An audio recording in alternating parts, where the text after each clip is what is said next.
To Healing Wednesday, Circle of 12. I'm Lee Carroll. And I'm Monica Morani. Well, happy Wednesday, October 18th. Now, we're here again with a heartfelt 90-minute program just for you. Every Wednesday, we feature special guests, questions and answers, discussions, meditations, and weird stuff. And channeling, too.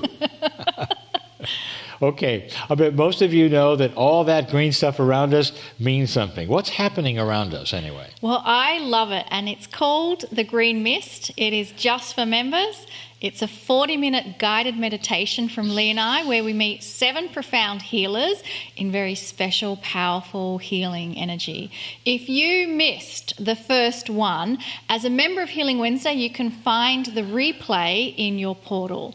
The Green Mist premiered on Sunday, October 1, and the new Green Mist meditations, they're going to continue to be presented, and we're going to present them on the first Sunday of every month from now on for our membership. The program was developed from an experience that Lee and I had when we were in front of 500 lightworkers in Sedona, Arizona during the Kryon Summer Light Conference in June of this year. These Green Mist programs, too, they're going to have chat. And I like that because everyone likes chat. So remember, first Sunday morning of every month. That's right. It's our way of thanking the members. Some of you have been with us for full 3 years. Thank you for being a member of Healing Wednesday. And doesn't matter when you joined, just feel the love from Kryon and the beautiful community that come together every Wednesday and now every first Sunday of the month. Okay, so the last 2 weeks we've been sharing some affirmations that came from the new online course that features affirmations. I'm so excited that we have that released now, called Manifesting Your Mastery. So much information about how to create affirmations and more. And if you're interested in that, you can find more at cryonmasters.com. So let's begin the evening with some affirmations, and again you're going to see the words on the screen to make it easier for you to participate. And I want to invite you to really feel the truth of each and every word that we are saying. Take a moment to feel into the warrior of light that you are. Here we go. I possess the sword of truth, the shield of knowledge, and the armor of wisdom. I carry the mantle of God and use my gifts and tools for the highest good of all. I am wise beyond my years and see the blessing in everything. The life puzzles I solve are the catalysts for planetary change and increase the vibration of the planet. My very existence is sacred and blessed. I possess the sword of truth, the shield of knowledge, and the armor of wisdom. I carry the mantle of God and use my gifts and tools for the highest good of all. I am wise beyond my years and see the blessing in everything. The life puzzles I solve are the catalysts for planetary change and increase the vibration of the planet. My very existence is sacred and blessed.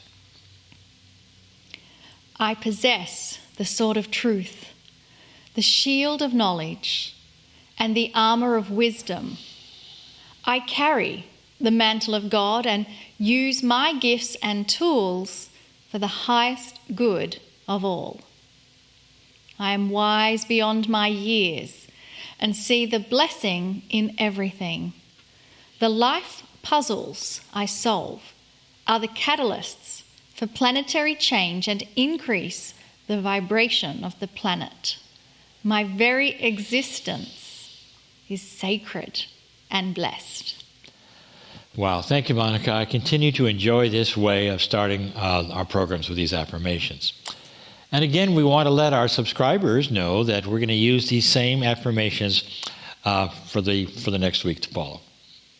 So right now, we're going to move to the question and answer part of the program. You can submit your question in the portal, or you can go to cryonmasters.com/questions. Here's the first question for this week. It comes from Joy, and Joy is in California. Joy says, I have been crossing the veil for many years now, and my path is a forest trail. Instead of seeing a mist, I walk through a curtain of leafy vines. I always cross into what I call my sacred space, which is mostly the same every time, but with new additions to it as suggested by Kryon and as my spirit world expands. Kryon says it will look different each time, so my question is, since mine has stayed consistent over the years, I am wondering, am I doing something wrong? Oh, Joy, you're doing nothing wrong. We're all very different, and I think that you have been crossing that veil so often that you really have found your sweet spot to the degree that it really serves you. And it's great to have it remain the same every single time. In other words, for you, it may never need to change. Don't you love that? I really love that we are so different. Even in 3D, I say. Some people have their favorite place and it never ever changes. What I mean in 3D, I mean on this side of the veil. They simply want to be in that place anytime they can. It's safe, and to them, it's them. All the way. It's for them. But for others, that really doesn't work. And they want something different every time. I know. I've met both, and I know that you have too, and it's fun to see these differences. I think Kryon often refers to those who are just coming in to the realization that they can do this at all. They can be in whatever place they want to be. I also know that for myself, I came to a very same place and then a safe place. And it was the same place every time. Then I realized there might be something even more spectacular from my soul experience. So for me, I was kind of stuck because I liked it, and then I realized, hey, there's more. So I became a little of both, I guess. But I also knew I could always return to the place I originally liked best. There was nothing to say I couldn't, and one that gave me such peace. So let's all relax and know that there is no right or wrong in any of this, and you can experience the love on the other side of the veil any way you wish. So we have another question, and it comes from Serena. Serena's in Texas, USA, and I love what she is sharing with us. Here it is. Lately, when I sit among the grass and the old trees on our ranch, many songbirds gather and come unnaturally close and sing. There was even a bird called a painted bunting that perched upon my hand. The butterflies flutter around me in peaceful circles, and the deer are not afraid. This is something new. For me or anyone else experiencing these magical moments, what is Gaia letting us know? Wow. I'll tell you what I get from this. And although Kryon has not actually given an answer specifically to this, I think it's an obvious one. So I'll give you my opinion. Nature, all parts of it, every part of it, seems to be able to sense the energy of our consciousness. I mean, even trees. It's not your imagination that these birds seem to be comfortable around you. I think we've all seen times when the dog, or perhaps a horse, the more intelligent mammals that we have, will react to a person of low consciousness. The dogs will growl, the horses don't want anything to do with them. It's classic stuff, and it's very real. Pet owners will tell you many stories of how their animals will react to different people under different circumstances. Now, some would say, well, it's just because they have different smells on them, or they can smell other animals on them, or whatever. But I've always felt that animals of all kinds can sense the kindness, or perhaps the danger even, of a consciousness from humans. Gaia is our partner, and you've heard Kryon talk about this many times. And those who work with Gaia will tell you that many times Gaia shows a friendly face to some and not to others. I firmly believe that it's related to the energy of our consciousness. There it is again. It's not if you're just a nice person either. For me, in my opinion, it's about the God in you and how you've integrated that love. And that's what they sense. That's what nature senses in you. And I can't let this go without reminding all of you the many awesome videos that we're starting to see from mainly for the ocean. This is what surprises me, shocks me the most, in our encounter with friendly whales. It's one of the biggest mammals in the world. I'm starting to see videos where there's absolutely no question at all the fact that a whale has considered a human to be safe and friendly. It's not just that they come over to check you out in a boat and stay, but I remember one video that brought me to tears is this whale brought its calf to a very small boat, it's almost like a rowboat, to have a fishing net removed from the calf's fin. The mother calmly stayed there and let a man continue to swim down over and over without scuba gear to cut the net parts off that troubled little whale's fin. Then when it was over, the mother stayed around with the now free calf as to say, thank you, thank you. She stayed for hours. She knew. Wow. I feel that as human consciousness continues to advance, we're going to see more and more of this, of nature respond in this manner. Great question, Serena. I also think, by the way, that someday hunters, whatever you think of hunters, they're going to ask, where are the deer?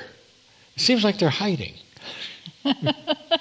Beautiful answer, Lee. And it reminds me of, and for me, I think it's an exquisite gift, Serena. Oh my gosh, so precious. This is a gift from Gaia to you. And it reminds me that often when I would go out in nature, and still when I do today actually, sometimes I'll say to Gaia, okay Gaia, what treasure do you want me to see and experience today? And there is always a magical moment that I have in Gaia. So I want to encourage you, maybe try that next time you go out in the forest or the park or somewhere in nature. It could even be your garden. Dear Gaia, what treasure do you want me to see today? So I'd like to take a different question now, and it comes from Kryon, and it's in the online Kryon question and answer archives. And it's a bit of a long one, but I think it's going to help someone out there that needs to hear the answer. Dear Kryon, when we experience the sudden loss of a loved one, whether it's a human or a pet, through accident or trauma, what are some helpful, concrete ways to alleviate the sense of shock one feels? I also believe it's harder to go through this as a light worker, as part of me knows my loved one is in a place of peace and joy, and yet there is still the veil that makes this feeling of separation seem so real and painful. Is there a way we can energetically connect with the lost one's presence? I know you have talked about grief before, but I'd like to know specifically some actions or things that would help one move through the initial sharpness of the pain and the shock while on this side of the veil. Whoa, that's such a heartfelt and great question. And I hope this helps many people. I'm going to read the answer that Kryon has actually given on it's an online Q&A archive that we've had in the past especially. Here's the answer from Kryon. Dear one, you're correct. In fact, your